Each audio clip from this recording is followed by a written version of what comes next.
My name is Tori Fairfax, and I'm 34 years old. 3 weeks ago, my parents sold our family home for $1.8 million, the same house I'd contributed $200,000 to 12 years earlier, and handed every single dollar to my sister. When I asked about my share, my mother's response was simple: be happy for your sister's new start. $200,000. My entire inheritance from my grandmother. Gone. Just like that. But here's what they didn't count on. I kept the paperwork. A signed agreement from 2012, promising me 40% of the house's value whenever it sold. They thought it was just family paperwork. Who sues family, right? 1 hour after I made a single phone call, the real estate agent contacted me. The sale is frozen. Your parents are not handling it well. Before I tell you what happened next, please take a moment to like and subscribe, but only if you genuinely want to hear how this ends. Drop a comment and let me know where you're watching from and what time it is there. I'd love to know. To understand why I had that document and why my parents forgot I had it, I need to take you back to the summer of 2012, when I was 22 years old and still believed that family would never betray each other. Growing up in Portland, Oregon, I was always the reliable one. My sister Meredith is 4 years older than me. She was the one who struggled in school, bounced between majors in college, and dropped out twice before finally getting a communications degree she never used. She married young, 24, to a guy named Kevin who worked in car sales. 2 kids followed. And somewhere along the way, Meredith became the one who needed help. Me? I graduated summa cum laude with an accounting degree, got hired at Morrison and Caldwell straight out of school. Never asked my parents for a dime after college, and that apparently made me the family ATM. The pattern was predictable. Meredith would have a crisis, car trouble, unexpected bill, marriage counseling fees, and my parents would call me. Tori, can you help your sister just this once? It was never just once. In 2018, I lent Meredith $15,000 to save her marriage.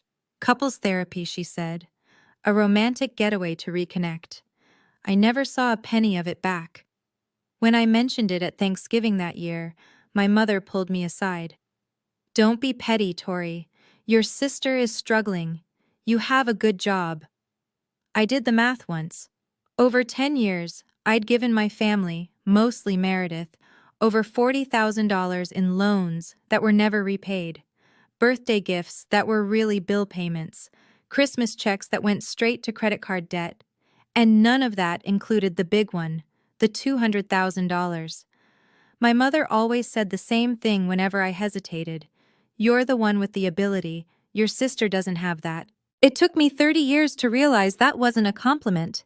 It was a justification for draining me dry. But the real story starts with my grandmother and the money she left behind. My grandmother, Eleanor Mitchell, died in March 2012. She was 87, sharp as a tack until the end, and she loved me fiercely. I was the granddaughter who visited. Every Sunday afternoon during college, I'd drive 40 minutes to her assisted living facility in Lake Oswego. We'd play Scrabble, watch old movies, and talk about everything: her childhood during the Depression, her marriage, the bakery she'd run for 30 years before retiring. Meredith visited maybe twice a year. Christmas and Grandma Eleanor's birthday, sometimes not even that. So when Grandma Eleanor's will was read, nobody should have been surprised by what it said. But my mother acted like she'd been slapped. To my granddaughter, Tori Ann Fairfax, I leave the sum of $200,000 so that she may have a solid financial foundation for her future. That was it. Clear, specific, intentional. Meredith got Grandma's china set. My mother got the antique jewelry. My father got the grandfather clock that had been in the family for generations. But the money, the actual, liquid, life-changing money, went to me. My mother was furious. Not at Grandma Eleanor, of course. At me. You must have manipulated her, she said at the funeral reception. her voice low and venomous. She wasn't in her right mind. She always loved Meredith more. That wasn't true. Grandma Eleanor loved the granddaughter who showed up. It wasn't complicated. I kept a copy of that will. Still have it, actually, in the same safety deposit box where I keep all my important documents. It clearly states Grandma's intention: money for my foundation. 2 months after I received that inheritance, my mother called with a wonderful opportunity. I should have known right then that something was wrong. August 2012. I was 22, fresh out of college, and sitting in my parents' living room while my mother explained how I could invest in the family's future. The pitch was simple. The family home, which my parents had bought in 1995, still had about $120,000 left on the mortgage. The house was worth around $500,000 at the time. If I contributed $200,000 toward paying off the mortgage and making some renovations, I would own 40% of the home's value when it eventually sold. Think of it as an investment, my father said. Real estate always appreciates. You'll make money. And you'll be helping your family, my mother added. It's what Grandma Eleanor would have wanted. I hesitated.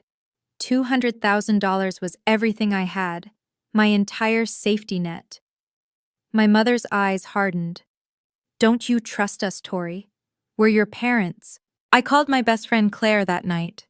We'd been close since freshman year at Portland State, and she was the only person outside my family who knew about the inheritance. At least get something in writing, Claire said. Anything. A napkin, something. So I asked. And my parents laughed. Fine, my mother said, rolling her eyes. If you want to be professional about it. My father typed up a simple agreement on his home computer.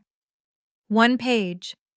It stated that I, Tori Fairfax, was contributing $200,000 to the family home, representing 40% of its value, to be repaid upon sale or transfer of the property. Both my parents signed it. Dated August 15, 2012. I kept the original in my safety deposit box at Wells Fargo. It cost me $75 a year for that box. Best $75 I ever spent. 12 years later, that piece of paper would change everything. The years passed the way they do when you're busy building a life you think is stable. I worked my way up at Morrison and Caldwell, junior accountant to staff accountant to senior financial analyst. I got my CPA license, moved into a decent apartment in the Pearl District, started a retirement fund, did everything right. Meredith's life took a different path.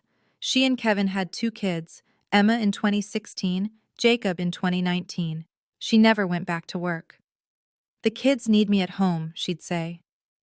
Kevin's car sales income covered the basics, barely, and through it all, my parents kept calling. The roof needed repairs. Could I chip in $8,000? The HVAC system was dying, another $12,000. Property taxes were tight one year. $5,000 would really help. Consider it additional investment in your share, my mother would say. I kept rough track. Over 12 years, I put another $35,000 or so into that house. No documentation this time, just bank transfers with memo lines like roof repair and family help. I was 34 years old, owned nothing but my car and my retirement accounts, and had given my family nearly $250,000. Then, in January 2024, Meredith's marriage finally collapsed. Kevin left her for a woman he'd met at the dealership. He kept the house. They'd bought it under his name alone. Meredith walked away with her clothes, the kids, and nothing else. She moved back in with my parents. And suddenly, all the family conversations centered on one thing. How do we help Meredith start over? In September 2024, my mother called with news that would shatter everything I thought I knew about my family. We're selling the house, she announced, and we've found a buyer. October 15th, 2024. A Tuesday. I remember because I was at my desk reviewing quarterly statements when my mother's name flashed on my phone screen. Wonderful news, she said, her voice practically singing. We sold the house. $1.8 million. Can you believe it? The Portland market is insane right now. I did the math instantly. Accounting reflex. 40% of $1.8 million was $720,000. My original investment plus 12 years of appreciation. Finally. That's great, Mom. So when do we... We've decided to give it all to Meredith. I stopped breathing. She needs it more than anyone, my mother continued, oblivious. Poor thing lost everything in the divorce.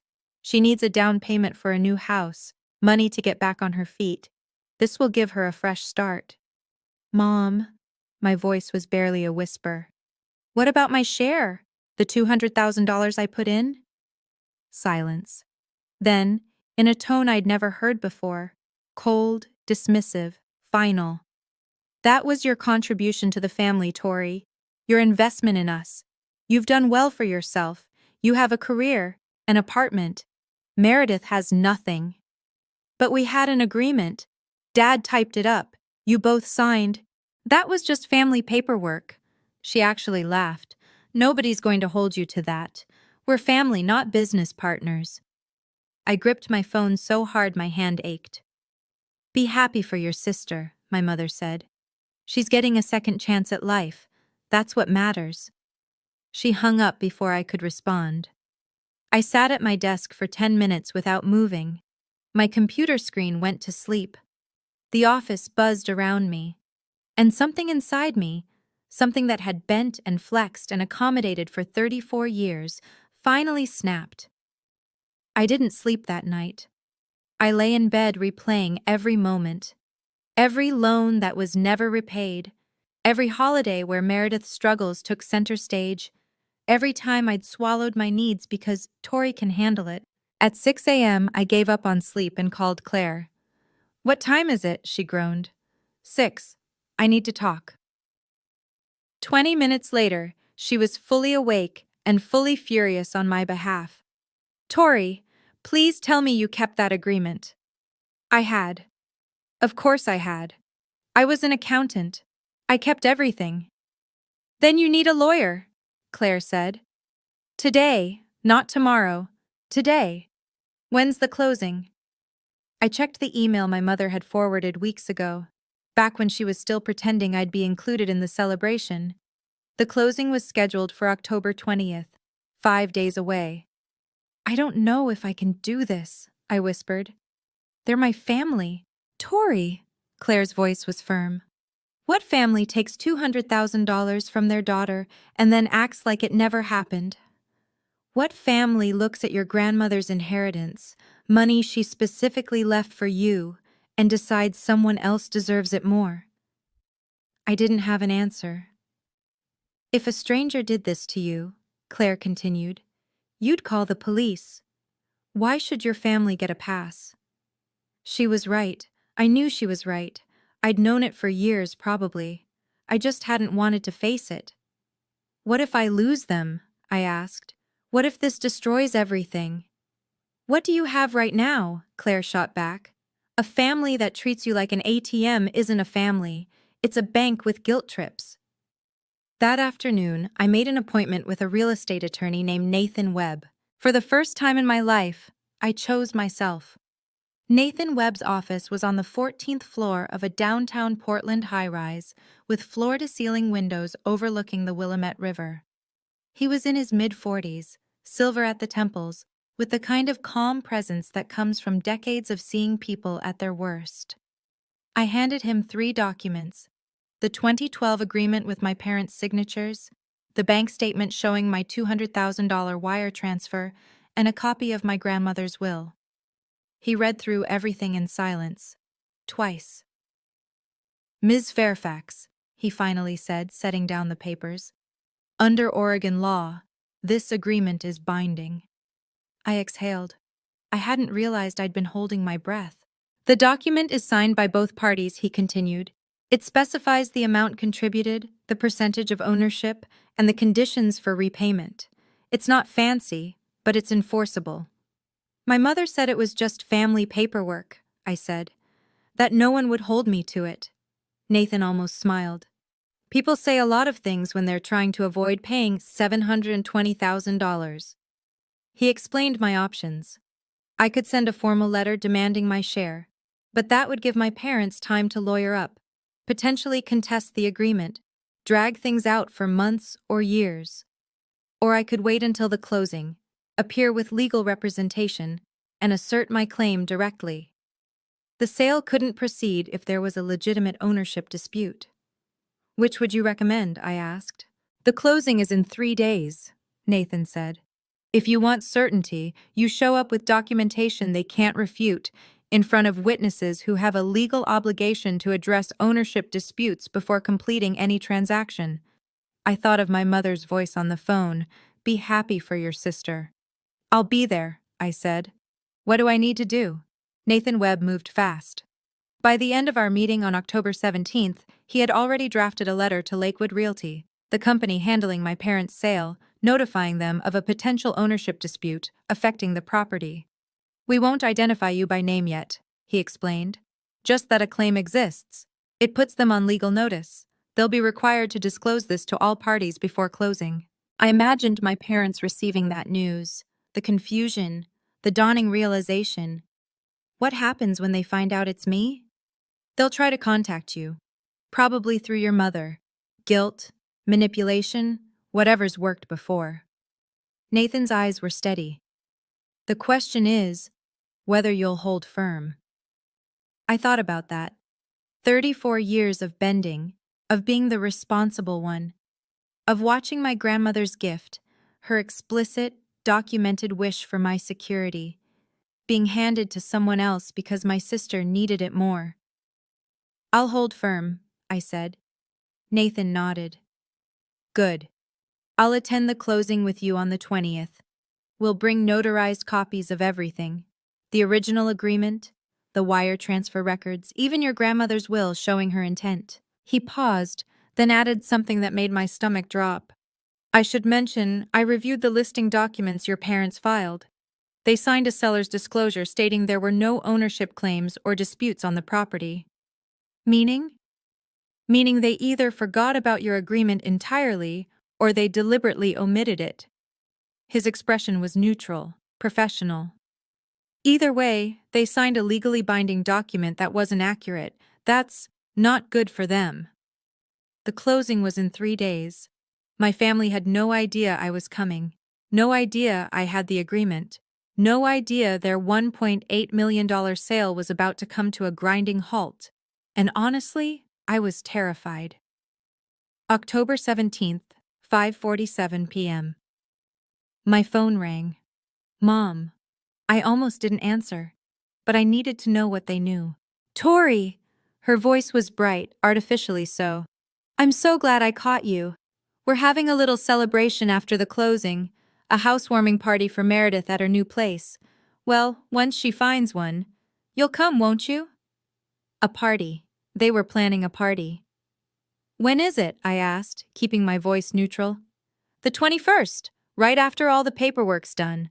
The whole family will be there. Aunt Linda, Uncle Robert, everyone. We're so excited for Meredith's fresh start. I closed my eyes. I'll try to make it. Wonderful. Oh, and Meredith wants to thank you personally. She knows you've always been there for her. Thanking me for letting her take my inheritance, I thought. How generous. After we hung up, I sat alone in my apartment and let the rage wash over me. It wasn't hot anger, it was something colder, more clarifying. The kind of anger that comes when you finally see a situation for exactly what it is. That night, I received a text from Meredith. Thanks for understanding. I know this is a lot, but you've always been the strong one. I don't know what I'd do without my little sister supporting me. Love you. Did she know about my $200,000? Did she know she was celebrating with my inheritance? I would find out soon enough. 3 days until closing. My parents thought this was finished. They thought I'd accepted my role. The dutiful daughter, the family ATM, the one who always bent. They had no idea that for the first time in my life I wasn't bending. I was breaking free. October 18th. 2 days before closing. I made an excuse to visit my parents' house, said I wanted to pick up some old photo albums before the new owners moved in. My mother was at a hair appointment. My father was golfing. Only Meredith was there, watching the kids in the backyard. I was in my old bedroom, collecting photos, when I heard Meredith's voice through the thin walls. She was on the phone, laughing. "No, Tori won't make trouble. She's too nice for that. You know how she is." I froze. Mom said she put in some money years ago, but that was forever ago, ancient history. And honestly, I need this more. I have the kids. What does Tori have to spend money on? Her apartment? Her boring accounting job? My chest tightened. The $1.8 million won't even go that far once I buy a house and pay off some debt. Probably only have like $800K left after everything. But it's a start, right? She paused, listening to whoever was on the other end. Tori will understand. She always understands. That's her thing. She's the understanding one. I stood perfectly still, barely breathing. Mom says she contributed something to the house back in the day, but whatever. That was a gift. Family helps family, and I need the help more than she does. She knew. She knew about my contribution, and she'd decided it didn't matter. Because I had a job and an apartment, and she had kids and problems. Because I was the understanding one. I left without the photo albums. I couldn't look at her. I couldn't trust what I might say. 2 days until closing, and now I knew the truth. My sister was complicit. This wasn't just my parents' decision, it was hers too. That night, I couldn't sleep. Again. At 1 a.m., I called Claire. She picked up on the second ring. She'd been waiting for updates. She knew, I said, my voice cracking. Meredith knew about the money. She just decided I didn't deserve it. Oh, Tori. She called it a gift. Said family helps family. I laughed bitterly. As if I haven't been helping this family my entire adult life. Claire was quiet for a moment. Then, "Are you having second thoughts?" I wanted to say no, but the truth was more complicated. Meredith has 2 kids, I whispered. Emma's 8. Jacob's 5. They didn't ask for any of this. What if I'm hurting them? Stop, Claire's voice was firm. You're not taking anything from those kids. You're taking what's legally yours, what your grandmother explicitly left for you. If Meredith can't afford to raise her kids without your stolen inheritance, that's her problem to solve, not yours. But everyone will hate me. My parents, Meredith, the aunts and uncles. I'll be the villain. Then let them hate you with their wrong opinions while you have your $720,000 and your self-respect, Claire sighed. Tori, you've spent your whole life being the good daughter. Where has it gotten you? I didn't answer because we both knew. If you don't stand up for yourself now, Claire continued, who will? Your mom? She's the one stealing from you. Your dad? He just does whatever she says. Meredith? She's literally celebrating with your money. She was right. I knew she was right. I hung up and lay in the dark, staring at the ceiling.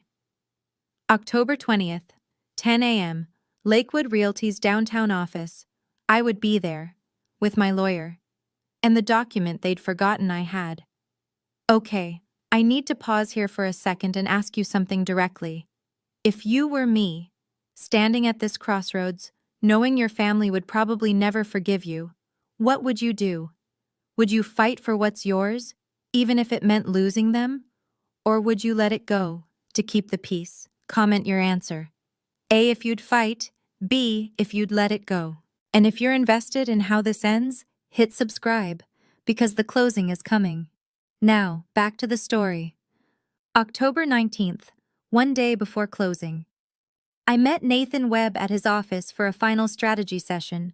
The conference table was covered with documents, my original agreement, notarized copies, bank statements, even a timeline I'd written out showing every additional contribution I'd made over 12 years. Here's how tomorrow will go, Nathan said, sliding a legal pad toward me. The closing is scheduled for 10 a.m. at Lakewood Realty's office downtown. Your parents, your sister, the buyers, their lawyer, an escrow officer from the title company, Everyone will be in the room. And they don't know I'm coming? The real estate company knows there's an ownership dispute. They're legally required to inform all parties before closing, but I asked them not to reveal who filed the claim. Yet. I tried to imagine my mother's face when she found out. What happens when we walk in? I'll introduce myself as your legal representative. We'll present the 2012 agreement and supporting documentation. At that point, the escrow officer cannot proceed with the transaction until the dispute is resolved. And then? Nathan's expression was unreadable. Then your parents will have a choice. Acknowledge your claim and adjust the distribution accordingly, or face a potential lawsuit, which they will lose, and which will cost them significantly more in the long run. I nodded slowly. They'll try to manipulate me, in front of everyone. Probably. That's why I'll do most of the talking. Your job is to stay calm, say as little as possible, and let the documents speak for themselves. That night, I laid out my clothes. A professional navy blazer, white blouse, black slacks. I would walk into that room looking exactly like what I was, a financial professional who knew her rights. Tomorrow would change everything. October 20th, 2024. 9:45 a.m. Lakewood Realty occupied the ground floor of a renovated building in downtown Portland. Floor-to-ceiling windows, exposed brick. The kind of space that screamed, successful transactions happen here. I arrived 15 minutes early with Nathan. The receptionist led us to a glass-walled conference room where we could watch the other parties arrive. My parents came first. My mother wore a cream-colored blouse and pearls, her important meeting outfit. My father looked uncomfortable in a sport coat, constantly tugging at the collar. They didn't notice me in the conference room. They were too busy laughing with Jennifer Walsh, the real estate agent. Meredith arrived next, looking more put together than I'd seen her in months. Full makeup, hair done, wearing a wrap dress and heels. She was already talking about paint colors for her new kitchen. Then the buyers, David and Linda Morrison, a couple in their 60s looking to downsize. Their lawyer, a gray-haired woman with a leather briefcase. Finally, the escrow officer from the title company, a young man clutching a folder thick with documents. Everyone took their seats. Meredith sat between our parents, practically glowing. She glanced around the room and finally noticed me. Tori! She looked confused. What are you doing here? My mother's head snapped toward me. For a moment, something flickered in her eyes. Uncertainty? Fear? I came to support the family, I said evenly. This is my attorney, Nathan Webb. Nathan nodded politely but said nothing. My father's brow furrowed. Attorney? What do you need an attorney for? Jennifer Walsh cleared her throat, shuffling papers nervously. Well, before we begin, there's something we need to address. The room went very still. My mother's smile didn't waver, but her eyes had gone cold. Jennifer Walsh looked like she'd rather be anywhere else. We received notification 2 days ago of a potential ownership dispute involving this property, she said, her eyes carefully avoiding my mother. We're legally obligated to address any such claims before we can proceed with the transaction. My mother laughed, a brittle, theatrical sound. Ownership dispute? That's absurd. This house belongs to Richard and me. It's been in our names for 30 years. Mom, my voice was steady. You know exactly what this is about. David Morrison, the buyer, shifted uncomfortably. What kind of dispute are we talking about here? Jennifer opened her mouth, but Nathan spoke first. I'd like to clarify the situation. He stood, commanding the room's attention. My client, Tori Fairfax, contributed $200,000 to this property in August 2012. In exchange, she was promised 40% of the home's value upon any future sale. That's ridiculous, my mother snapped. There is. Nathan placed a document on the table. A written agreement, signed by both Richard and Diane Fairfax on August 15, 2012. I have the original and notarized copies for everyone present. He slid copies down the table. I watched my father pick one up, his face draining of color. He remembered. Of course he remembered. He'd typed it himself. My mother's copy sat untouched in front of her. Along with the agreement, Nathan continued, we have bank records confirming a $200,000 wire transfer from Ms. Fairfax's personal account to Mr. and Mrs. Fairfax on August 18, 2012. The timing and amount match the agreement exactly. Linda Morrison turned to her husband. David, I don't think we should. No one's signing anything until this is resolved, Jennifer said quickly. We can't close with an unresolved ownership claim. My mother finally looked at me. The coldness in her eyes had turned to something darker. The silence stretched like a rubber band about to snap. Nathan remained standing, his voice calm and professional. The agreement is clear. Ms. Fairfax is entitled to 40% of the sale price. That's $720,000. Meredith's mouth fell open. $720,000? You're suing us? I'm not suing anyone. I met her eyes. I'm asking for what I was promised, what I'm legally owed. This is insane. My mother's composure cracked. That was family money. You were helping with the mortgage. I was making an investment, I corrected, and I have the document proving it, with your signature, and Dad's. My father hadn't said a word. He was staring at the agreement, his face ashen.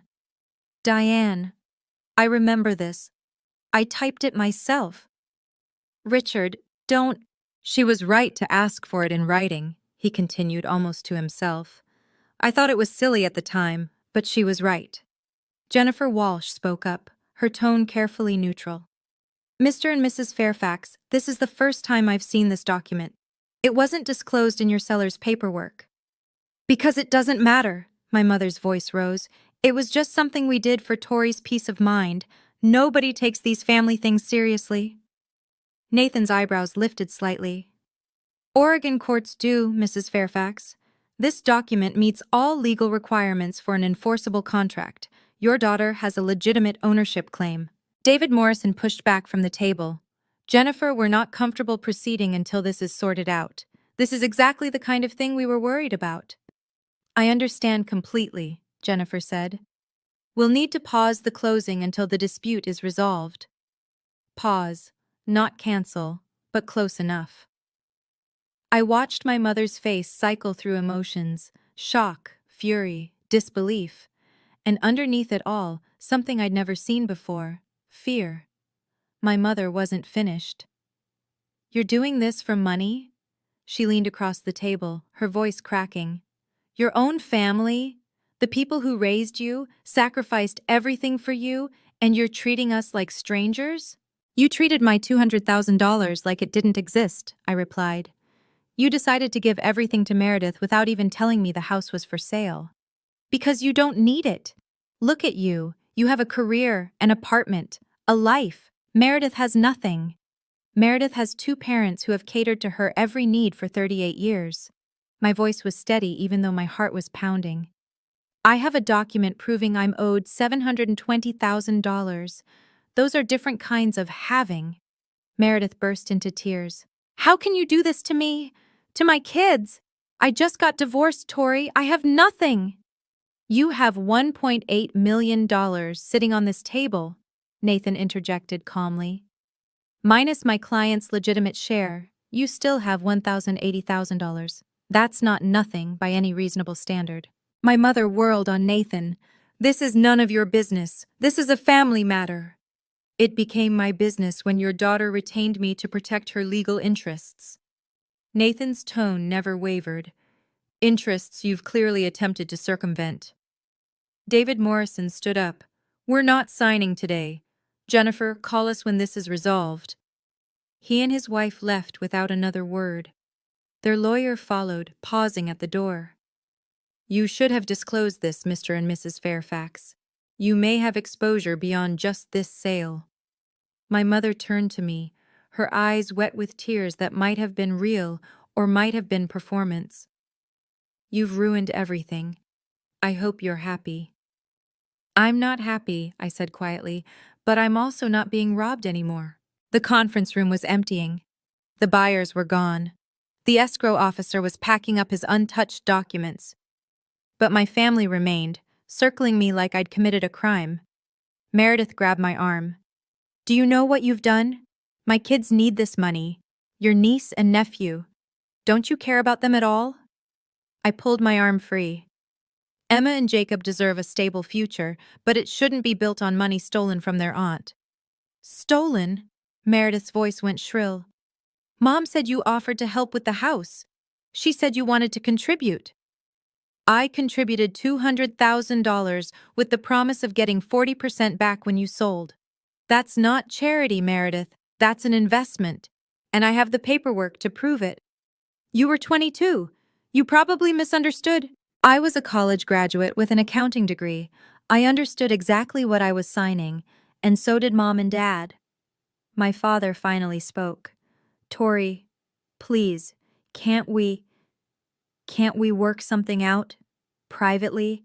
Without lawyers and strangers involved? I looked at him. This man who'd spent my entire life deferring to my mother, who'd signed the agreement and then pretended it didn't exist. You had 12 years to work something out, I said. You had 12 years to tell me you were planning to sell. 12 years to say, Tori, let's talk about your share. You didn't. You tried to give my money to Meredith and hope I was too good to make trouble. I gathered my purse and stood. I'm willing to negotiate, I said. I want my $720,000 and then I'm out of this. But I will not be guilted into giving up what's mine. Not anymore. Nathan handed my mother his card on the way out. She didn't take it. It fluttered to the table like a white flag she refused to accept. 1 hour after I left the closing, my phone rang. The caller ID showed Lakewood Realty. Ms. Fairfax? This is Jennifer Walsh. Yes. I wanted to update you on the situation. She sounded exhausted. The sale is officially frozen until the ownership dispute is resolved. The buyers are understandably hesitant to proceed.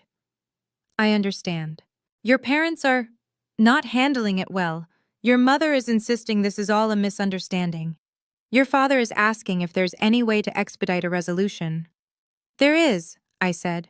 They can acknowledge my 40% claim and adjust the payout accordingly. Jennifer paused. I've been doing this job for 15 years, Ms. Fairfax.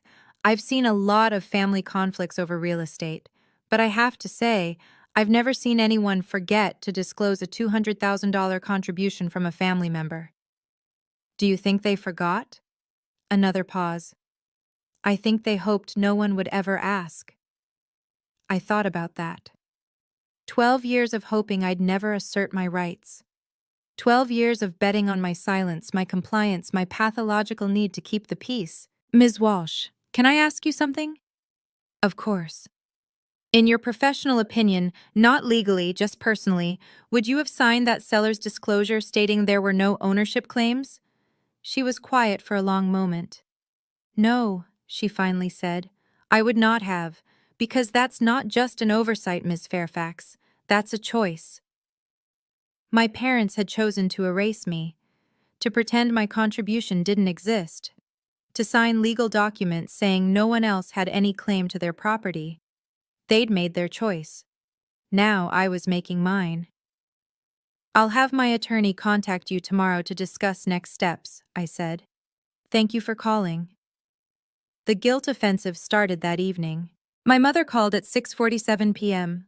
Her voice had transformed from the cold fury of the conference room to something softer, wounded, maternal, heartbroken. Tori, she sighed my name. I can't believe it's come to this. Neither can I. I raised you better than this. I taught you that family comes first, that we support each other. Her voice cracked artfully. And now you're treating us like criminals. I'm treating you like people who signed a contract and then pretended it didn't exist. That contract was a formality. We never meant... Then why did you sign it? Silence. You had a choice, Mom. When you decided to sell, you could have called me.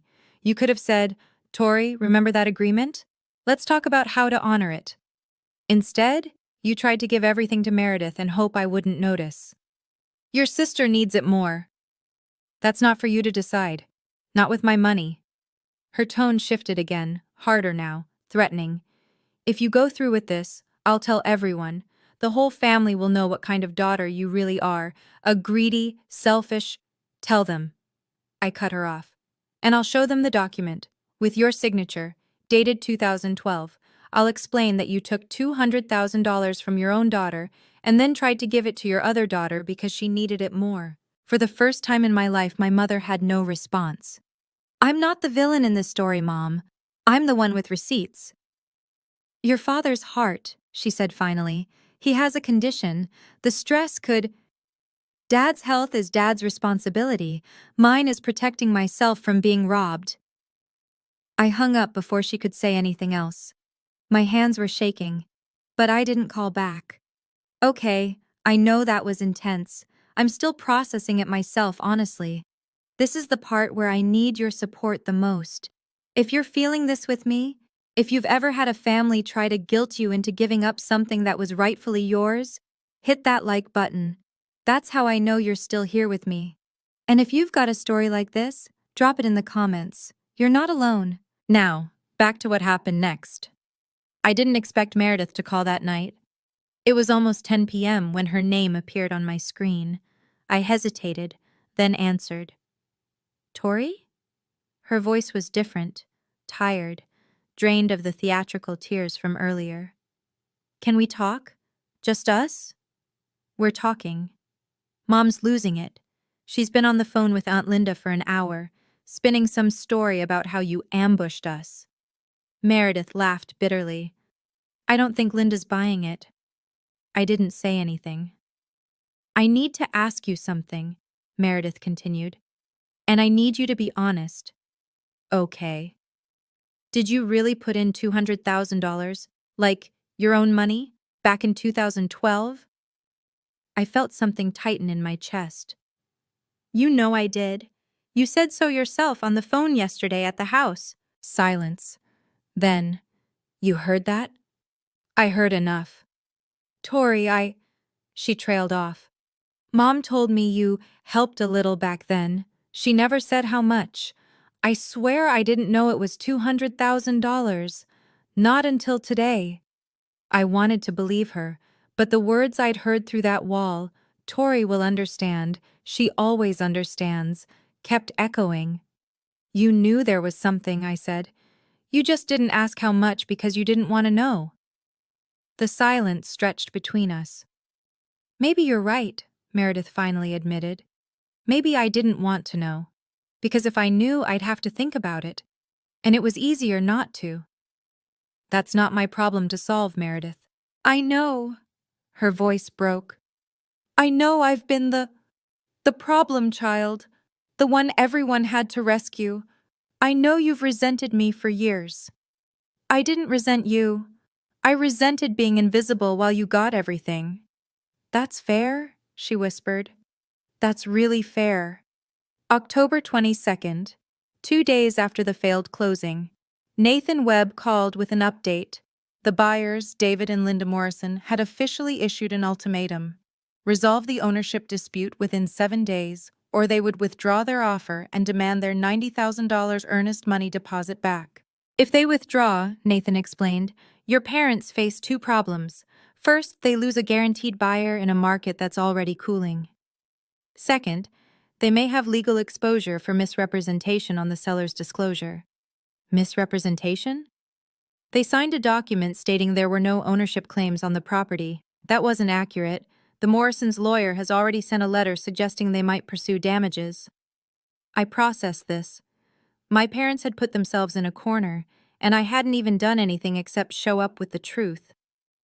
What do you think they'll do? I asked.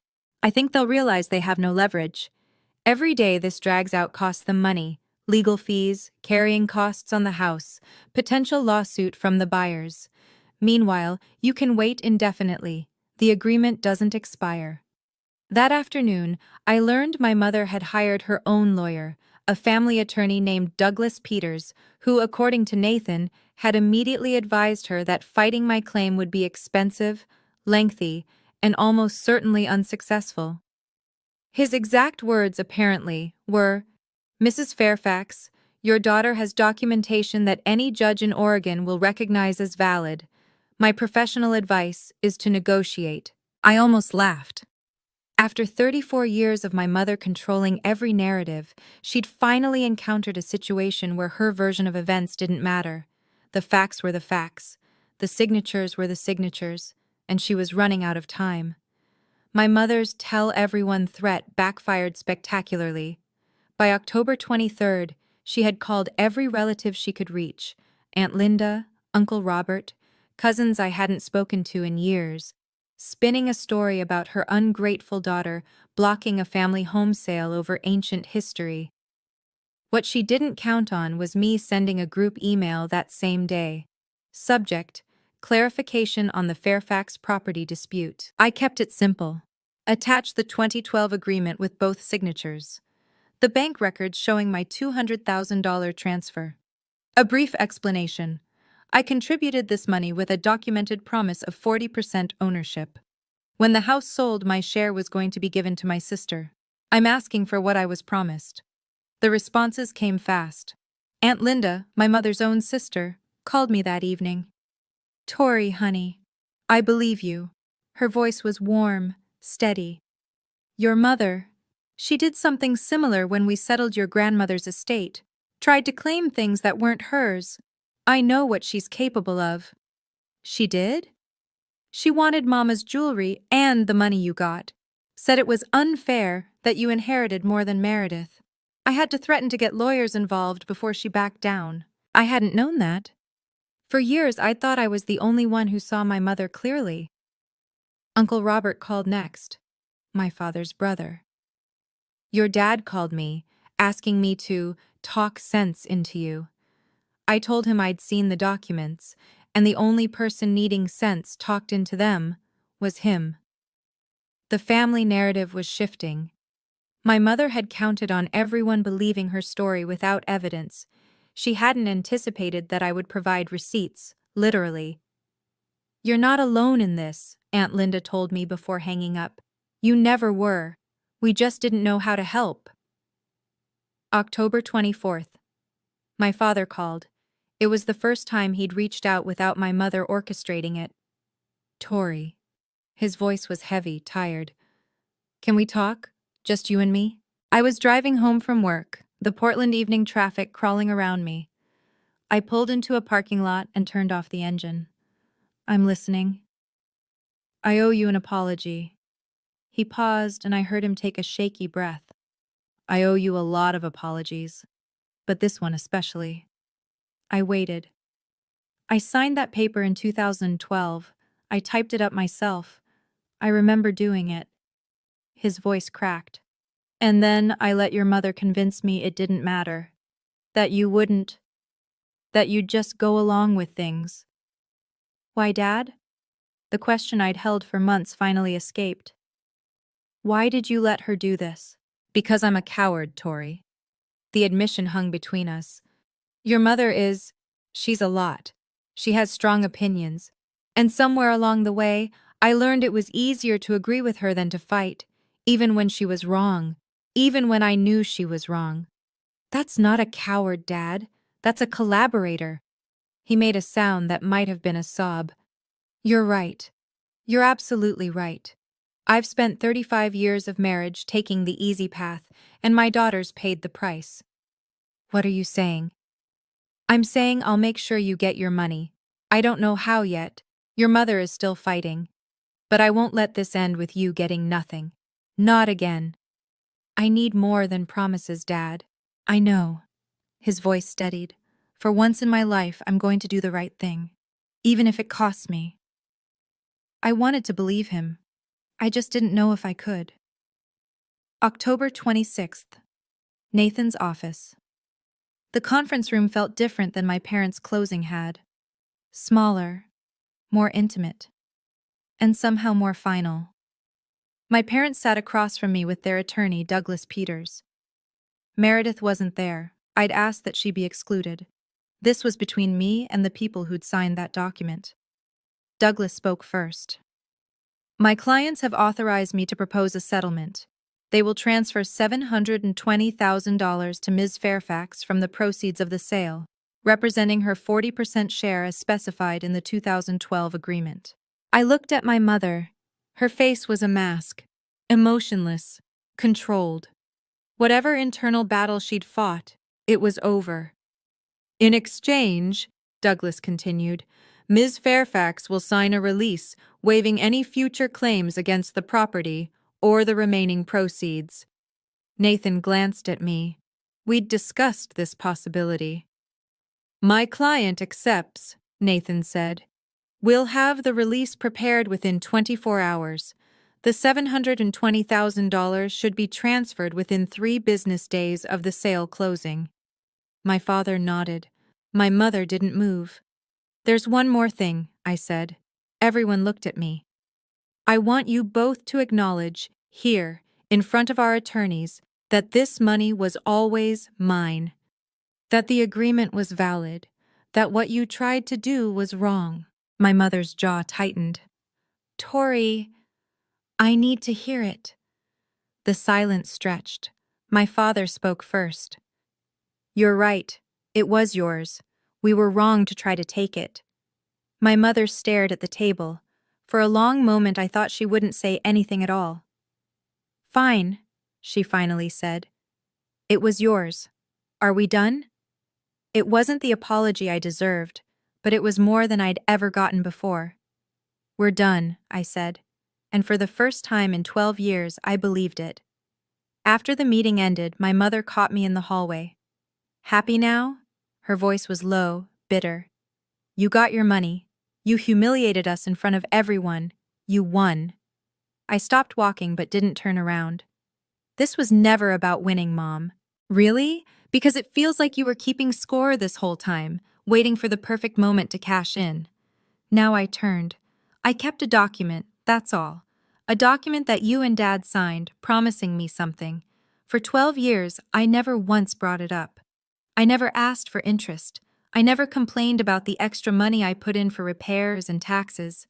I just trusted that when the time came, you'd do the right thing. And I didn't. Her voice wavered. I know. You don't have to keep saying it. I'm not trying to hurt you, Mom. I'm trying to explain why I had to do this. I took a breath. For 34 years, I've been the daughter who gives, who doesn't complain, who makes everything easier for everyone else. And where did it get me? She didn't answer. I don't want to hate you, I continued. I don't want to lose you. But I can't be your ATM anymore. I can't be the one who sacrifices everything while Meredith takes everything. If we're going to have any kind of relationship going forward, it has to be different. Different how? Equal. Boundaried. I'll still be your daughter, but I won't be your backup plan. My mother's eyes were wet. Real tears this time, I thought. I don't know how to do that, she whispered. I don't know how to be what you're asking. Then maybe it's time to learn, I said. I did. I walked away before she could respond. October 28th. The closing finally happened. I wasn't there. I didn't need to be. Nathan represented my interests, and by 11:47 a.m., I received an email confirmation, all documents signed, sale complete, proceeds distributed. October 31st, 3 days later. I was at my desk at Morrison and Caldwell when my phone buzzed with a banking notification. Deposit $720,000. I stared at the number for a long time. $720,000. My grandmother's gift, finally honored. My investment, finally returned. My worth, finally acknowledged. I called Claire. It's done, I said. How do you feel? I thought about it. Not as happy as I expected, not triumphant, just relieved. Like a weight I didn't know I was carrying, finally got lifted. That's what closure feels like, Claire said. It's not fireworks, it's just quiet. That evening, I made a decision. I would use some of the money, $50,000, to create a small scholarship fund in my grandmother's name, the Eleanor Mitchell Foundation for First-Generation College Women. It would help young women like me, the ones who work hard, follow the rules, and sometimes get overlooked anyway. Grandma Eleanor left me that money so I'd have a foundation. Now I could pass that gift forward. I called the Portland Community Foundation the next morning to start the process. The woman on the phone asked why I wanted to create the fund. My grandmother believed in me when no one else did, I said. She wanted me to have a solid start. Now I want to give that to someone else. That's beautiful, Ms. Fairfax. Maybe it was, or maybe it was just the right thing to do.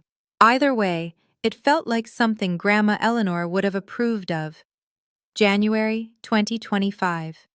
3 months after the closing. My life looked different now, not dramatically, but meaningfully. I still worked at Morrison and Caldwell, but I'd finally asked for the raise I'd deserved for 2 years. They gave me 15%, plus a bonus for the client retention work I'd done last quarter. Turned out that when you stop accepting less than your worth in one area of your life, you stop accepting it everywhere. I bought a condo in the Alberta Arts District. 2 bedrooms, original hardwood floors, a tiny balcony where I could drink coffee and watch the Portland rain. It was mine, my name on the deed, my space, my future. Most of the money went into investments, index funds, retirement accounts, a small emergency fund, boring, responsible choices, the kind Grandma Eleanor would have made. I started seeing a therapist, Dr. Rachel Brennan, who specialized in family dynamics and boundary setting. Our sessions were hard, digging into 34 years of people-pleasing, of making myself small, of believing that love meant sacrifice. The hardest part, I told her in our 3rd session, is accepting that my family wasn't wrong by accident. They knew what they were doing. They just hoped I'd be too nice to stop them. And how does that make you feel? Angry, sad, free. I paused.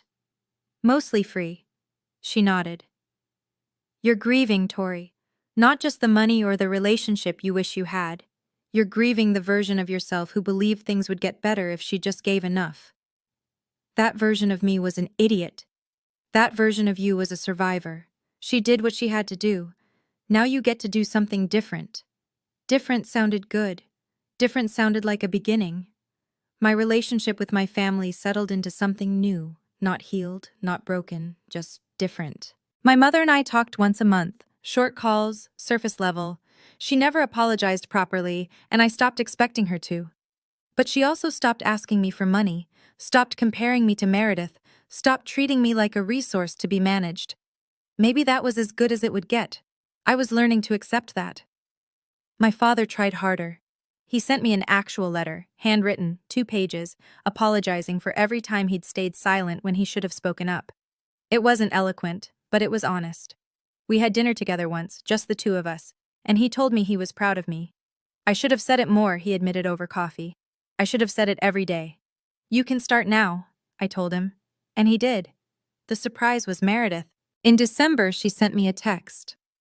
I got a job, part-time, at a dental office. First real job in 8 years. Thought you should know. I wrote back. That's great, Meredith, I mean it. A week later, she sent another. I bought a house, smaller than I wanted, but it's mine. I used my money. My money. Is that stupid to be proud of? It's not stupid at all. She called me on Christmas Eve. We talked for an hour. Really talked, for the first time in years. About the kids, about her new job, about how hard it was to rebuild a life from scratch.